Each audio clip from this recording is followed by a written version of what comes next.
প্রত্যেকটা মানুষের ভিতরে একটা বাচ্চা মন থাকে, সে তার যত বয়স হোক, সে ছেলে হোক আর মেয়ে হোক। আসসালামু আলাইকুম। আজকে আমাদের এক জায়গায় ঘুরতে গেলাম, সে হচ্ছে মুক্তাগাছা। আর কিভাবে কি হলো সেই ভিডিওটা আপনাদের সাথে শেয়ার করলাম। আমার ভিডিওটা পুরাটা দেখবেন। আজকে আমরা চলে গেলাম প্রাইভেটে, আর প্রাইভেটে যাওয়ার পরে আমাদের ফৌজিয়া নেই মানে এই ফৌজিয়া কোথায় গেল সবাই নিয়ে আলোচনা। ফৌজিয়া তার শাশুড়ি অসুস্থ, সে চলে গেছে ভোরবেলায়। আর ফৌজিয়ার শাশুড়ি অসুস্থ, আমরাও যেতে হবে। তাই আমরা সব ভাবিরা সিদ্ধান্ত নিলাম আমরা যে প্রাইভেটে আছি ওই জায়গা থেকে আমরা চলে যাব।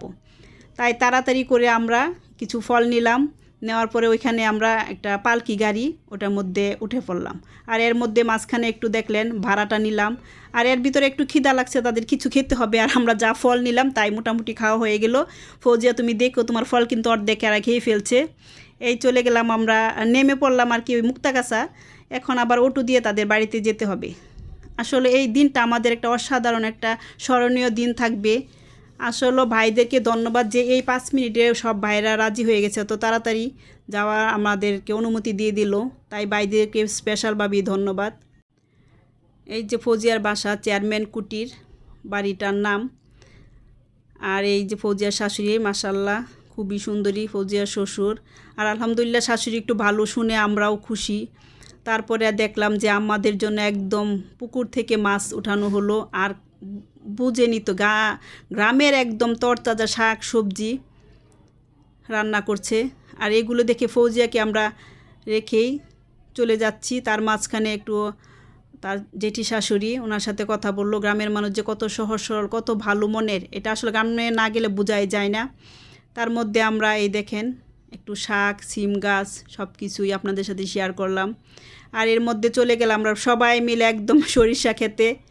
আর এখানে একজন সরিষা ক্ষেতের যে মালিক, সে অবাক হয়ে দেখছে আর বলছে যে কি জানি হয় আমার সরিষা খেতে। সে কিন্তু শেষ সময় আমাদেরকে খুব হেল্প করছে কিভাবে ছবি তোলা যায়, সেই ভিডিওটা আপনাকে শেয়ার করলাম এর আগেই।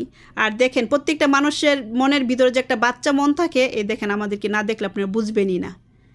দেখেন আজকে আমরা উন্মুক্ত। এই দেখেন ফৌজিয়া বাড়ি থেকে দৌড়ে চলে আসছে, সেও থাকতে পারছে না। পরে বললো যে চল এখন অনেক হয়েছে, নাস্তা করবে। চলে গেলাম আমরা নাস্তা করতে, একদম খোলামেলা পরিবেশে। অসাধারণ একটা পরিবেশ, খুবই সুন্দর। নাস্তা খেয়ে বাচ্চাদের মতো শক্তি হয়ে গেছে, আমরা আবার চলে গেলাম ঘোরাঘুরি করতে। দেখেন আমাদেরকে দেখে মনে হয় যে আমরা সংসার করি। আমাদেরকে এরকম ভাইরা যারা শাশুড়ি আছেন, আম্মারা, আমাদেরকে এরকম মাঝে মাঝে আমাদেরকে মুক্ত করে দিবেন সংসার থেকে। আর আমরা চলে যাব পাখির এই পালক যেভাবে ডানা মেলে উড়ে, আমরা ওইভাবে মাঝে মাঝে উঠতে চাই। দেখেন প্রত্যেকে অনেক মজা করছে এখানে।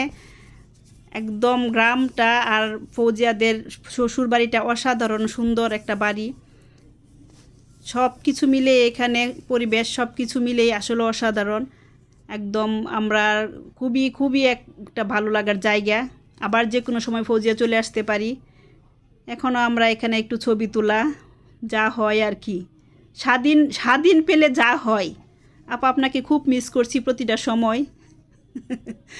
দেখেন শেষ পর্যন্ত তারা ফুল ছিঁড়ে যার যার মাথায় লাগিয়ে একটু ফটো সেশন করা হলো। দেখেন ছবি কিন্তু আমরা একজন তুলতে পারি না, একজন তুলতে গেলে আবার চলে আসে। এখন আমরা প্রায় ক্লান্ত, কারণ অনেক লাফালাফি করছি, এখন আমাদের খেতে হবে। তাই বাড়িতে চলে আসলাম। আসার পরে ফৌজিয়ার বাগান থেকে লেবু, তারপরে টিবল, এই ঢেঁকিও একটু আমরা ট্রাই করলাম। এই হলো আমাদের অবস্থা।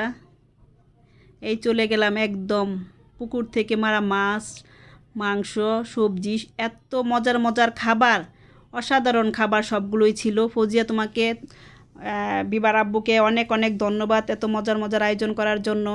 তারপর শেষ ফিনিশিং আমরা পান খেলাম আর চলে যাওয়ার সময় হয়ে গেল। তারপরেও একটু আড্ডা দিল আবার চেয়ারম্যান কুটিরে বসে।